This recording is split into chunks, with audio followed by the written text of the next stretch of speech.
Have you ever thought to yourself, if I can just get better in this one area, like I'll be good?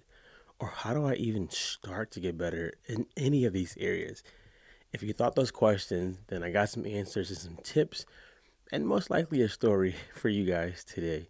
Welcome to the Black Man Black Health Podcast. I'm your host, Drew Cost, and today we're going to talk about this subject: how to constantly improve yourself.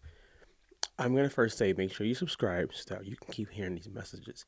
But the first tip I'm going to always come out the gate with is when we think about improving ourselves, we want to first think about, as a man, our relationship with God first.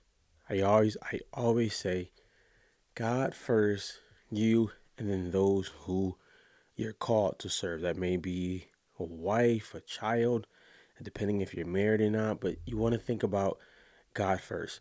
Now, when people hear that, they can sometimes think that we're talking about religion first. That's completely different.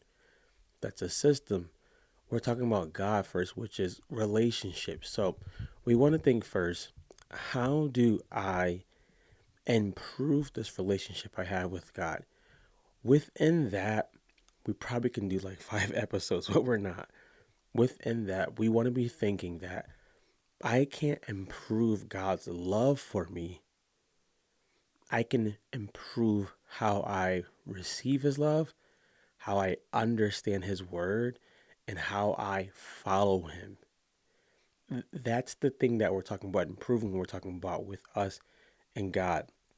The Bible talks about, and we've heard the scripture before, maybe you haven't, that God so loved the world that he gave his only begotten Son, that whosoever believeth in him should not perish, but have everlasting life. So we know that God died, he sent Jesus to die for us. We can't improve that.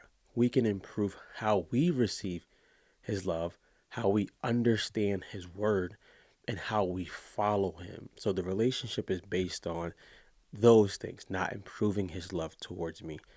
Why would I put that first? Because God is the person who made you.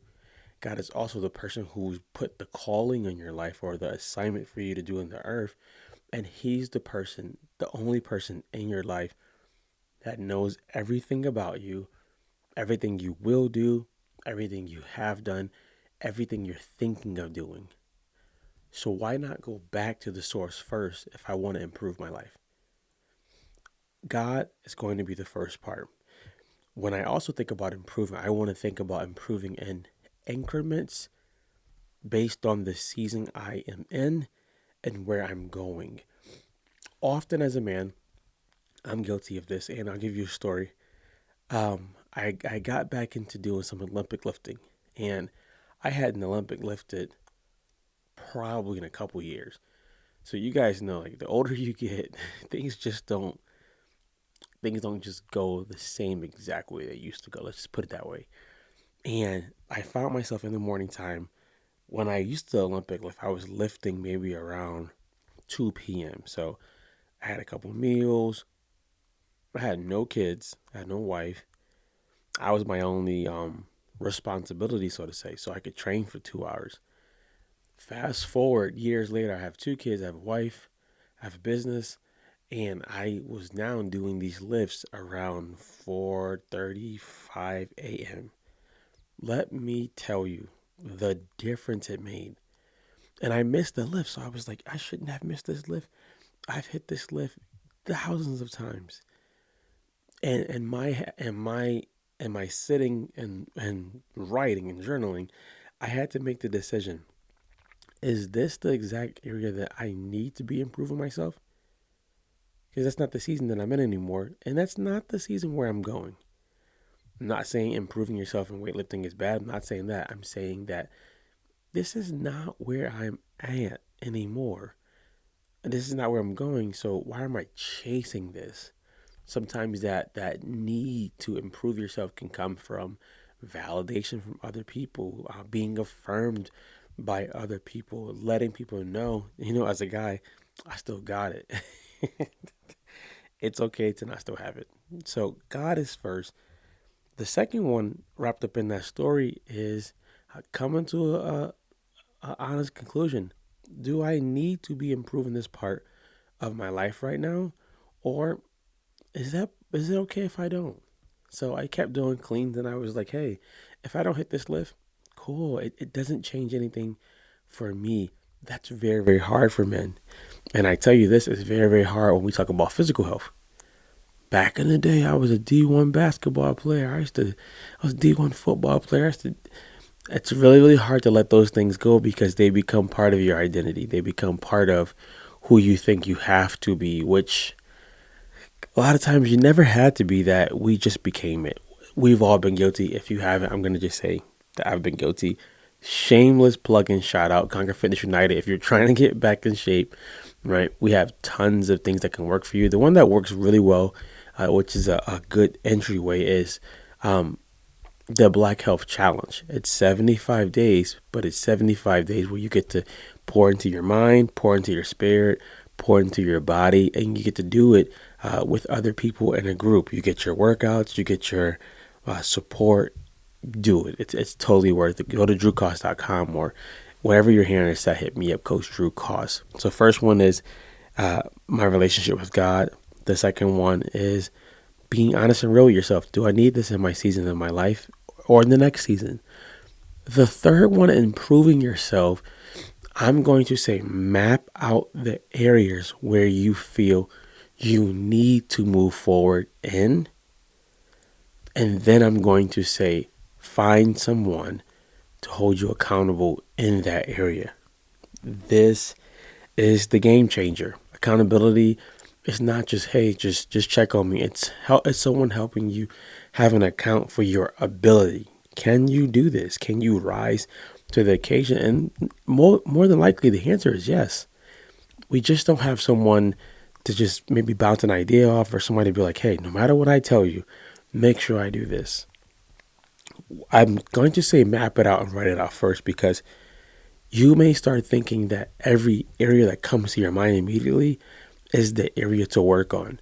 So if you do that, you might miss like the core things to work on that could change the game in a lot of ways. I usually say if people start working on their eating, or they start working on consistent moving, it usually starts to spill in other areas, which is good. A therapist taught me this. She said, you can work on 3 things that will change 600 things that you knew nothing about in a good way. Or you can try to go at all the 600 things and change nothing.